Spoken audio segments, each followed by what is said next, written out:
what makes somebody a difficult person. Yes? Irate or uninformed. Irate or uninformed. Super. What else? Not able to listen. Not able to listen. Okay. A micromanager. Argumentative. Stubborn. Attitude. Unreasonable. A know-it-all. Having a bad day. Having a bad day. What else? Needs to be in control. All right, you've heard a lot of words spoken here, whether it is egocentric, argumentative, ill-informed. Now, in a moment of truth, how many of you, and I'd like to see a show of hands, how many of you have ever been a difficult person? Okay. So what that leads me to believe is that as we're talking about difficult people, we not only have to be looking at it from the other person's point of view, we need to be looking at it from our own point of view. And the disclaimer that I'm going to give you are the tools that I'm giving you to use have been proven and they do work. I know it because I use it. I know it because my clients use it. But I also want to give you the full disclaimer that if you yourself are having a bad day, or you have a high need to be in control, and you're in an argumentative mood, and you're a little egocentric, that you might be contributing to the problem. And so with these tools that I'm going to share with you, you'll have what you need to deal with difficult people, but I'm also going to ask you to take a look at yourself. And when you're with a difficult person, ask yourself this question, because it's a good one. What part do I play in this?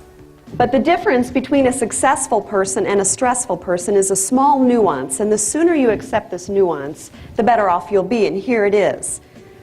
The successful person knows that you can have it all, do it all, and be it all, just not all at once. And once you make that adjustment in your thinking that you can have it all, do it all, and be it all, but you're just going to choose not to do it all at once, it gets easier to say no, because you realize that no sometimes just means not now. Not today, not this season, not now. And it doesn't mean that because you're saying no today that you're saying no forever and ever and ever, because you're really not. You're saying no right now, or no, not now. And one of the myths that keeps us saying yes is that we're afraid if we say no once, we'll never be asked again. Is that true? I see some heads nodding there. We get nervous when it's time to have a tough conversation with somebody, whether it's somebody we love or somebody we work with, somebody somebody we don't. And the reason we get nervous is we haven't really learned how to manage conversations in a positive way, in a way that benefits everybody that's in the discussion, in a way that brings you closer together and improves a working relationship rather than destroying it. And I'd be willing to bet that all of you at some point in your life have had an uncomfortable conversation, either one that you initiated or one that somebody initiated for you. And the information that I'm going to share with you this afternoon will help you depending on what side of the conversation you're on in the future, whether you're initiating it or whether you're responding to it. And I will give you some actual conversational phrases that will be helpful to you when you're in those tough conversations. But let me just see a show of hands. How many of you have had an uncomfortable conversation with somebody any time in the last month? Okay, question.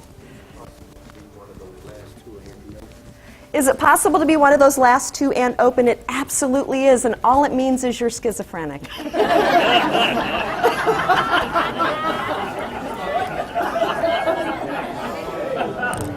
I'm just saying.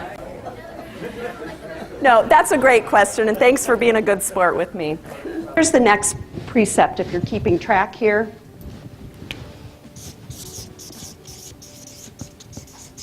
You need to know your priorities. You need to know your priorities, and the reason you need to know your priorities is because knowing, K-N-O-W-I-N-G, leads to easier knowing. N-O-I-N-G. Now, if I asked a room full of women, what are your priorities? I would probably hear, as I often do, faith, family, work, exercise, personal development, whatever the case may be. But if you really want to know what your priorities are, look at your schedule and your checkbook. Where are you spending your time and where are you spending your money? Because that's really what will show you what your priorities are. Your greatest potential for growth comes from what you are already good at. Your greatest potential for growth comes from what you're already good at. And what we do in America is we bring people in for their annual review and we say, here's the 3 things that you're doing really well, and here's the 8 things you stink at. And we focus on those 8 things and we say, you know, you really need to get better at those 8 things. But instead, we should be looking at capitalizing on things that people are already good at, because that's where the greatest potential for growth comes from.